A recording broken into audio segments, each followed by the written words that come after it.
the seemingly idyllic, quiet, and deeply interconnected town of Havenwood, a profound and unsettling event occurred precisely 3 decades ago, casting a long, indelible shadow over its close-knit residents. This was not a mere unfortunate incident. It was a brutal murder, an act of inexplicable violence that shattered the community's ingrained sense of peace, security, and neighborly trust. The details of the crime itself were horrific, whispered about in hushed tones for years, leaving a deep and unhealing scar on the collective memory of Havenwood.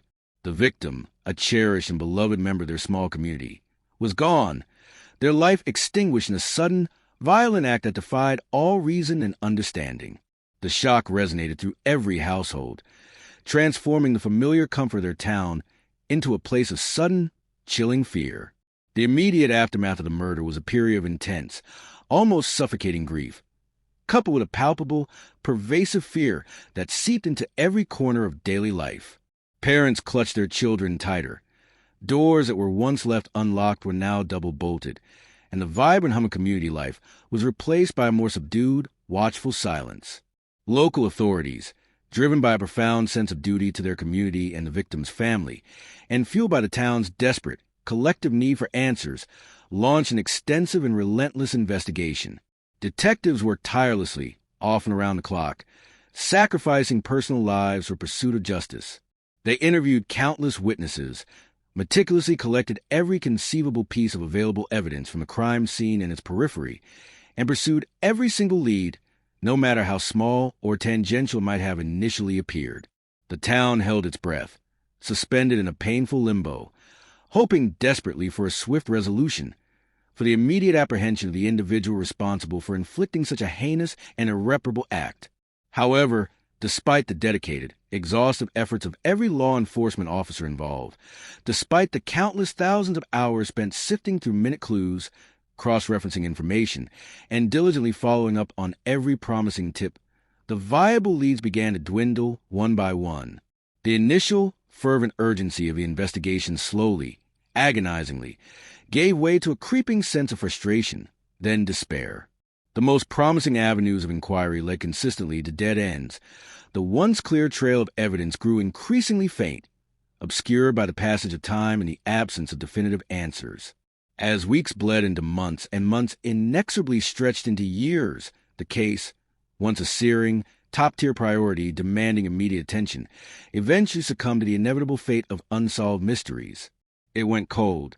The active investigation, once a whirlwind of activity, dwindled, ultimately pausing due to a critical lack of new, actionable evidence. The killer, the shadowy individual responsible for profound suffering inflicted upon the victim's family and the entire town, seemingly melted away, remaining at large. They vanished into the comforting anonymity of the wider world, seemingly escaping the long, patient arm of justice entirely. For a harrowing 30 years, the brutal murder in Havenwood remained an open, festering wound in the community's heart, a constant, painful reminder of unresolved injustice and a killer who walked free. The original case files, once frequently pulled and meticulously reviewed, now gathered a thick layer of dust in the forgotten corners of the cold case archives, a tangible symbol of hope deferred, of a promise of justice left unfulfilled. The community carried the quiet, enduring burden of this unsolved crime, a lingering question mark hanging perpetually over their otherwise quiet and peaceful lives. While the initial, acute fear subsided with the passage of time, a quiet, persistent sorrow and a pervasive sense of incomplete justice settled over Havenwood, a silent testament to the enduring, corrosive impact of a violent crime left without resolution for 3 long, agonizing decades. The victim's family, in particular, carried an almost unbearable, unique burden, navigating their daily lives with the crushing knowledge that their loved one's killer continued to walk freely, untouched by the consequences of their heinous actions, perhaps even living a life of apparent normalcy in a distant place. The weight of this injustice was a constant companion, a silent testament to a truth yet to be fully revealed. For 3 agonizing decades, the brutal murder in Havenwood remained a static, unsolved mystery, a cold case file gathering dust in the archives of the local police department.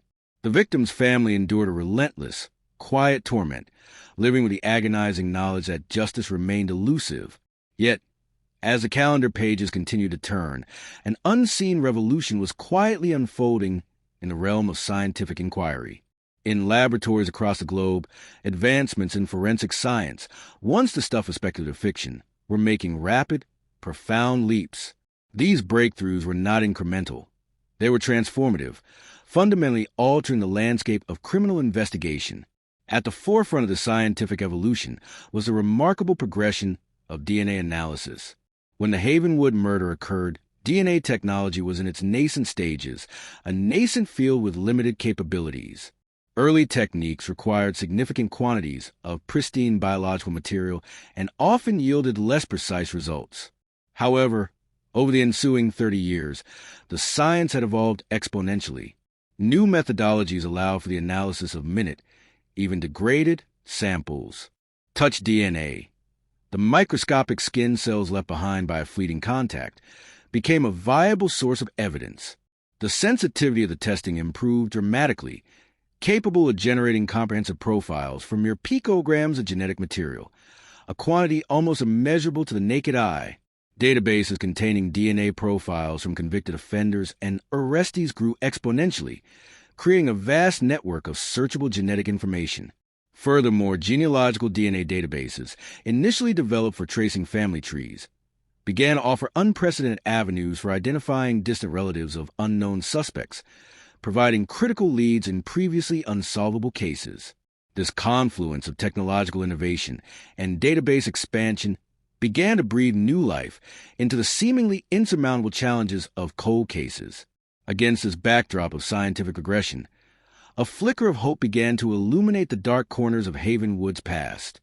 The local authorities, despite the passage of time and the lingering weight of the unsolved crime, maintained a quiet dedication to justice. They had routinely revisited the cold case files, albeit without immediate breakthroughs. However, with the consistent news of successful cold case resolutions across the country, often attributed directly to these new forensic capabilities, a renewed determination took hold. A decision was made, a momentous choice that would irrevocably alter the course of their town's history. Authorities decided to re-examine evidence from the original crime scene using modern techniques. This was not a cursory review. It was a meticulous, painstaking process requiring specialized expertise. The original evidence, carefully preserved for decades in secure, temperature-controlled environments, was retrieved from long-term storage. Each item, from fragment of clothing to minute traces found at the scene, was handled with extreme care, understood to be a potential treasure trove of genetic information. Teams of cold case investigators and forensic specialists, often working in collaboration with state and federal laboratories, meticulously reviewed the original case notes, photographs, and evidence logs. They identified specific items that, while perhaps yielding no results 3 decades prior, now held the promise of breakthrough with the advanced DNA analysis techniques available. The process involved multiple layers of re-examination. Older, more robust samples were subjected to next-generation sequencing, designed to extract maximum information. Newer, more sensitive techniques were applied to microscopic traces, some barely visible to the human eye, that might have been overlooked or deemed untestable in the original investigation. Items that might have been considered clean by older standards were now scrutinized for touch DNA. Every fiber, every dust particle, every potential biological trace was reevaluated, often under powerful microscopes, searching for the elusive genetic signature that could finally point to the perpetrator. This systematic and exhaustive reanalysis was driven by a powerful belief that somewhere within those carefully preserved remnants of a long-ago crime, the silent, enduring truth lay waiting to be uncovered, patiently preserved by time until science could finally illuminate it. The hope was quiet but firm, that what was once invisible would now be seen, what was once untestable would now yield its secrets, and that the long elusive shadow of the killer would finally be brought into the light through the relentless march of scientific progress. The community of Havenwood, unaware of the quiet work taking place behind laboratory walls, was unknowingly on the cusp of an answer that had eluded them for 30 years. The painstaking process of re-examining evidence from the Havenwood murder case continued for months within the sterile confines of the forensic laboratory. Each original piece of evidence, some no larger than a speck of dust, was handled with an almost reverent precision, subjected to the most cutting-edge DNA analysis techniques available. The tireless work of the forensic scientists, a silent pursuit of truth hidden within the microscopic, proceeded methodically, yielding a vast quantity of genetic data that was then uploaded to various national and specialized databases. This methodical work was driven by a single, powerful objective: to find the silent, enduring genetic signature of the perpetrator. It was a race against time, not in the traditional sense, but against the sheer volume of data and the minute scale of the evidence itself. Then, after weeks of painstaking analysis and countless database comparisons, a single, definitive signal emerged from the vast ocean of genetic information. A DNA match was flagged. This was not a partial match, nor a tenuous link. It was a confirmed, irrefutable correlation.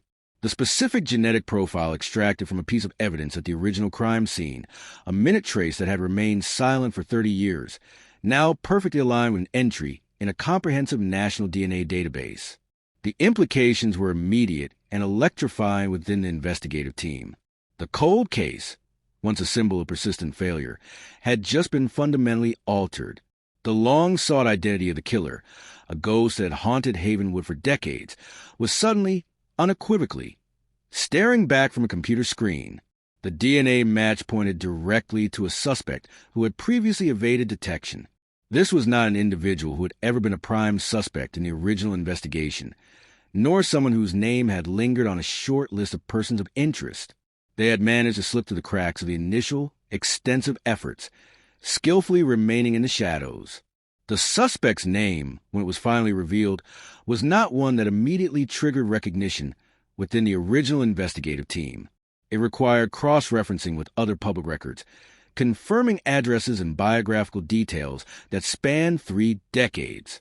This man had, for all intents and purposes, successfully disappeared into the normalcy of everyday life immediately following the crime, living a life untouched by suspicion.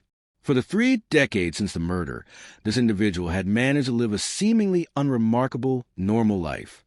They had established themselves, building a facade of respectability that allowed them to blend seamlessly into society without arousing the slightest suspicion. This was not a life of furtive glances or constant flight. It was a life of quiet integration. The suspect had likely held steady jobs, perhaps built a family, cultivated friendships, and participated in community activities, the very fabric of ordinary existence.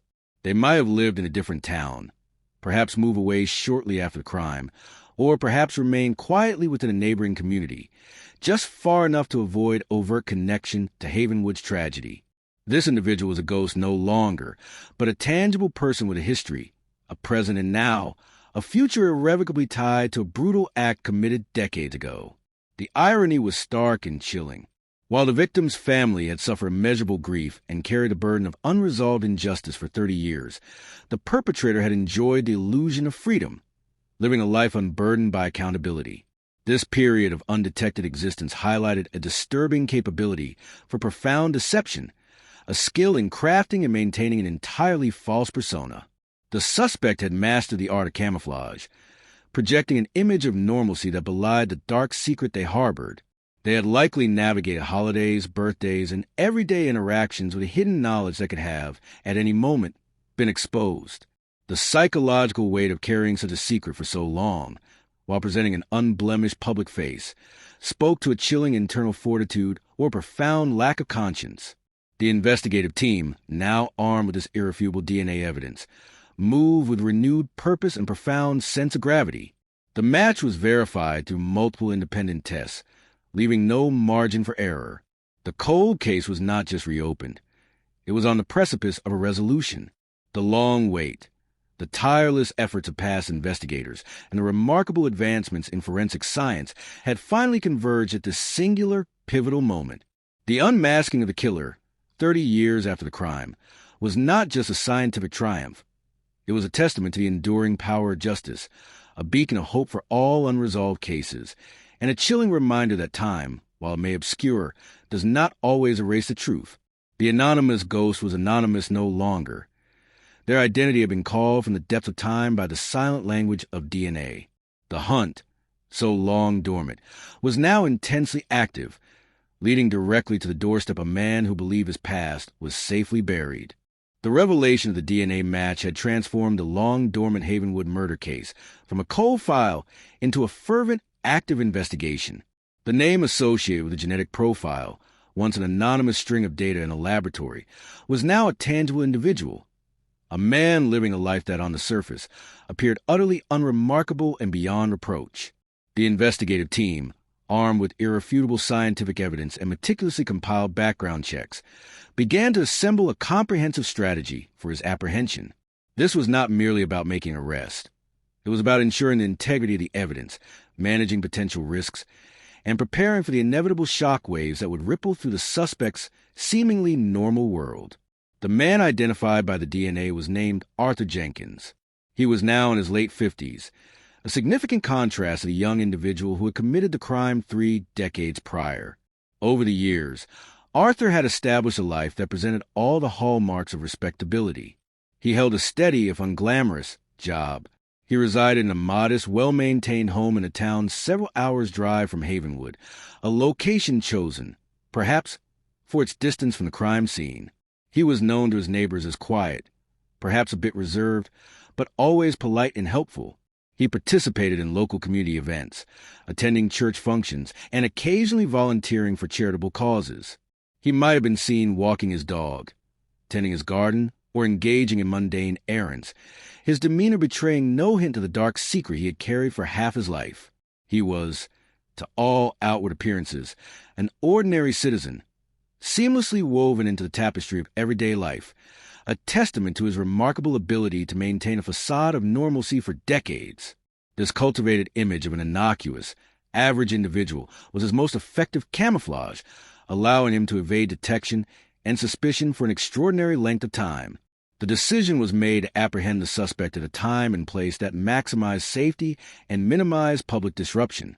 Early one quiet morning, as Arthur Jenkins prepared for his routine day, law enforcement officials moved in with precise coordination.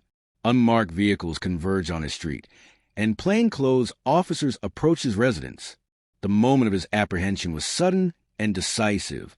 When the officers identified themselves and stated the reason for his arrest, Arthur Jenkins's reaction was initially one of profound, uncomprehending shock. The mundane routine of his morning shattered in an instant. His composure, carefully maintained for 30 years, visibly faltered. A flicker of something primal, fear, perhaps, or a stark recognition of the inevitable, crossed his face before he quickly regained a semblance of control. There was no struggle, no attempt to flee, only a quiet, almost resigned acceptance of his fate. He was handcuffed and escorted from his home, a silent figure entering a new, undeniable reality. The arrest itself, though executed quietly, was not long kept secret. As news trickled out, it shocked those who knew him to their core. Neighbors who had exchanged pleasantries with Arthur, colleagues who had worked alongside him, and acquaintances from his community groups were gripped by a collective disbelief. The revelation of his arrest for a brutal cold case murder committed 30 years prior was utterly incongruous with the image they held of him. They spoke of him as a good neighbor, a quiet man, someone you'd never suspect. The jarring discrepancy between the man they thought they knew and the monster he was now accused of being created a profound sense of cognitive dissonance. It forced many to re-examine their own perceptions, to question the very fabric of human nature and the unsettling reality that evil could indeed wear a perfectly ordinary face. The news spread rapidly, transforming his quiet neighborhood into a hub of stunned speculation and somber reflection. Reporters, alerted to the high-profile nature of the cold case breakthrough, soon descended, their cameras capturing the suburban street where a killer had quietly lived among them for decades, his horrific past buried beneath layers of fabricated normalcy. The victim's family, who had lived with the agonizing uncertainty for so long, received the news of the arrest with a complex mix of emotions. Relief, profound and overwhelming, was tempered by the resurgence of old wounds and the painful reminder of what had been lost. For 30 years, they had carried the burden of an unknown assailant, a ghost that haunted their peace. Now that ghost had a name, a face, and a history. While the arrest offered a glimmer of hope for long-awaited justice, it also reopened a wound that had never fully healed, forcing them to relive the trauma of their loved one's murder in a new, intensely personal light. The quiet town of Havenwood, having collectively carried the weight of the unsolved crime for generations, now found itself on the cusp of an emotional reckoning. The arrest of Arthur Jenkins was not just a legal development. It was a profound social tremor, exposing the unsettling truth that the most dangerous secrets can often reside in the most unexpected and seemingly benign places, a testament to a cunning deception that had held fast for 3 long decades. Following his quiet apprehension, Arthur Jenkins was transported to the secure environment of the police station for formal processing and a crucial interrogation. The interview room was sterile, designed to be devoid of distractions, a stark contrast to the life of apparent normalcy he had meticulously constructed and inhabited for 3 decades. Seated across from seasoned detectives, Arthur initially maintained a facade of bewildered innocence. His demeanor was calm, almost detached, as he listened to the officers outline the reason for his arrest. He initially denied any involvement in the Havenwood murder, asserting his ignorance of the crime, claiming no knowledge of the victim, and attempting to deflect any suspicion. His responses were measured, his gaze steady, as he systematically refuted every insinuation, attempting to maintain the carefully crafted persona of an ordinary, harmless man. This initial phase of the interrogation was a calculated dance, a test of wills between the seasoned investigators and a man who had mastered the art of concealment. The detectives, however, were prepared for this denial. They had spent weeks meticulously building their case, ensuring every piece of evidence was robust and irrefutable. They allowed Arthur to maintain his denial for a period, observing his body language, listening to the nuances of his voice, and systematically cataloging his every response. Then, with a deliberate shift in their approach, they began to introduce the irrefutable DNA evidence. A file was placed on the table, containing the laboratory reports detailing the exact match between the genetic material found at the crime scene and Arthur Jenkins's own DNA profile. The scientific data was presented without embellishment. Precise probabilities, detailed comparisons, and expert analyses that left no room for doubt. The DNA, silent for 30 years, now spoke with undeniable authority, a voice that cut through all pretense and denial. The moment the DNA evidence was laid bare, a profound shift occurred in Arthur Jenkins. His carefully constructed composure began to crack. The flicker of fear that had crossed his face during his arrest returned, more pronounced, more desperate. He became visibly agitated, his previous calm replaced by restless movements and a nervous darting of his eyes. The weight of the scientific proof, unassailable and specific, was a pressure he could not withstand. The logical foundation of his denial crumbled, exposing the raw, unvarnished truth. The detectives, observing this critical shift, continued to press him, not with accusations, but with the cold, hard facts of the DNA. They explained how science had caught up, how time had not erased the genetic truth, and how his escape had finally reached its inevitable conclusion. Faced with the undeniable evidence, the impenetrable wall of his denial slowly, agonizingly, began to crumble. The confession did not burst forth in a sudden flood. It emerged in fragments, a trickle of grim admissions. He started with guarded statements, then provided slightly more detail, testing the waters, perhaps still hoping to mitigate his culpability. But as the detectives continued to present the unassailable facts, linking his genetic code directly to the brutal act, the weight became too immense to bear. Eventually, the dam broke, and Arthur Jenkins began to confess the crime. His confession was chilling in its detail, revealing information that only the perpetrator could have known. He described the circumstances leading up to the murder, the specific location within the crime scene where the act occurred, and intimate details about the victim that had been kept confidential by investigators for decades.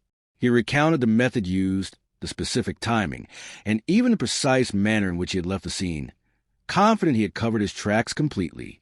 These were not generalized statements.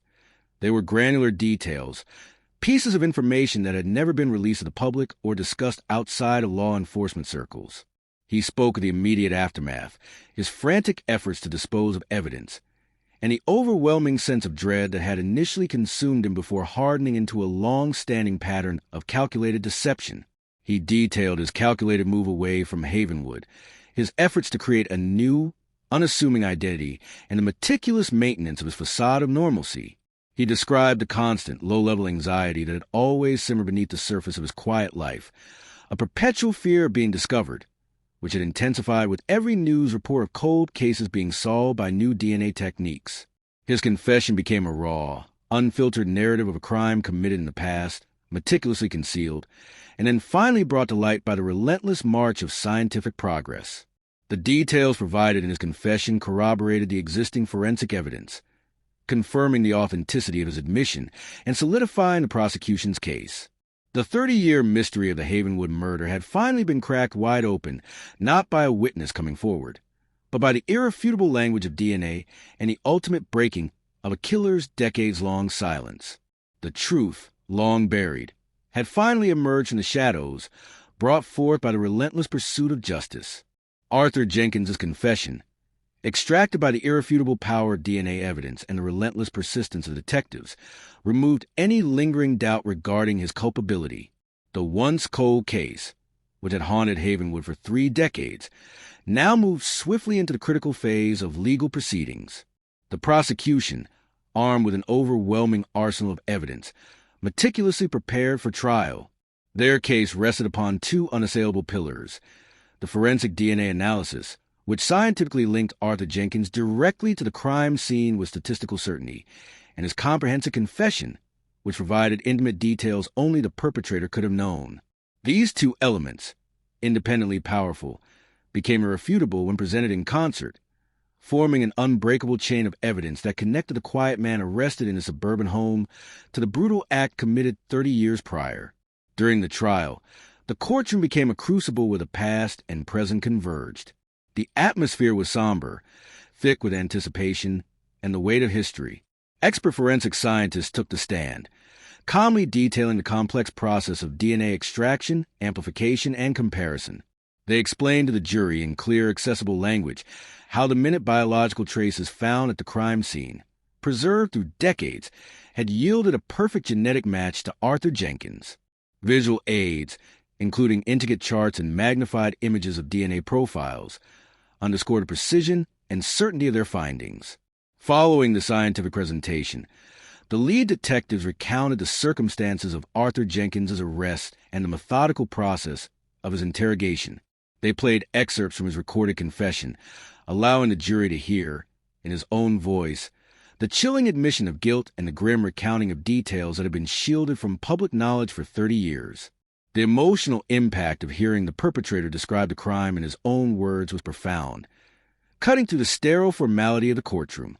The defense, facing such formidable evidence, attempted to challenge the chain of custody for the original evidence, question the interpretation of the DNA, and suggest coercion during the confession.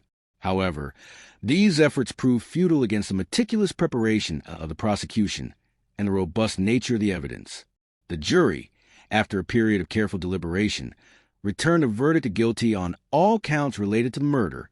The conviction was swift and definitive, a clear testament to the overwhelming evidence presented. The judge, in delivering the sentence, acknowledged the heinous nature of the crime, the decades of suffering endured by the victim's family, and a profound breach of trust that Arthur Jenkins' actions represented. He was sentenced to a lengthy prison term, effectively ensuring that he would spend the remainder of his life incarcerated, a just consequence for a crime that had evaded retribution for so long. The victim's family, present in the courtroom, experienced a mix of overwhelming relief and quiet sorrow. The conviction brought a profound sense of closure, a long-awaited resolution to the torment that had haunted their lives for 3 agonizing decades. Justice, though delayed, had finally prevailed. The resolution of the Havenwood murder case had a multifaceted impact on the community. There was an undeniable wave of relief, a collective sigh that swept through the town. The lingering shadow of an unsolved murder, a constant reminder of vulnerability and unanswered questions, had finally been lifted. The apprehension and conviction of the killer brought a profound sense of vindication, a reaffirmation that justice, even if slow, can indeed be delivered. However, this relief was profoundly intertwined with a deep-seated sorrow. The reemergence of the case forced the community to revisit the painful memory of the brutal act itself, to confront the enduring grief of the victim, and to grapple with the unsettling reality that a killer had lived among them undetected for so long. The initial shock of Arthur Jenkins' arrest, the revelation of his double life, permeated discussions in homes, coffee shops, and community gatherings. It sparked introspection, prompting residents to consider the deceptive nature of appearances and the unsettling notion that anyone could harbor such a dark secret. The decades-long delay in solving the case highlighted, with stark clarity, the immense importance of continual advancements in forensic science. The case became a compelling example of how scientific progress could reach back into the past, illuminate cold trails, and ultimately bring perpetrators to justice when traditional methods had reached their limits. It spurred conversations about funding for cold case units and the vital role of modern laboratory techniques in criminal investigations. In its entirety, this story of the Havenwood murder serves as a powerful and enduring cautionary tale. It emphasizes with undeniable force that while time may pass, justice can still prevail. The relentless march of scientific discovery means that the passage of years does not automatically guarantee immunity from accountability. What was once scientifically impossible becomes attainable, and the secrets of the past can be unraveled by the technologies of the present. This narrative underscores the profound significance of preserving evidence. Every minute detail, every microscopic trace left at a crime scene, holds the potential to become the crucial link in a future investigation. Law enforcement agencies are reminded of the critical importance of meticulous evidence collection and long-term storage protocols, ensuring that no potential clue is lost time. Furthermore, the case stands as a testament to the relentless pursuit of truth by dedicated investigators. It highlights the unwavering commitment of cold case detectives, forensic scientists, and legal professionals who refuse to abandon the victims of unsolved crimes, who continue to seek answers even when hope seems dim. Their dedication, coupled with scientific innovation, can bridge decades of silence, bringing resolution to long-suffered injustices. The story serves as a beacon for other communities grappling with unsolved cases, offering a powerful message of hope and perseverance. It reminds us that no matter how long a secret has been kept or how perfectly a facade has been maintained, the truth, supported by evolving science and unwavering human dedication, possesses an enduring power that will ultimately, inevitably, come to light. Arthur Jenkins' capture and conviction, 30 years after he thought he had escaped, stands as a chilling, definitive proof that the long arm of justice, though sometimes slow, is always reaching. Thank you for watching. Like, share, and subscribe for more.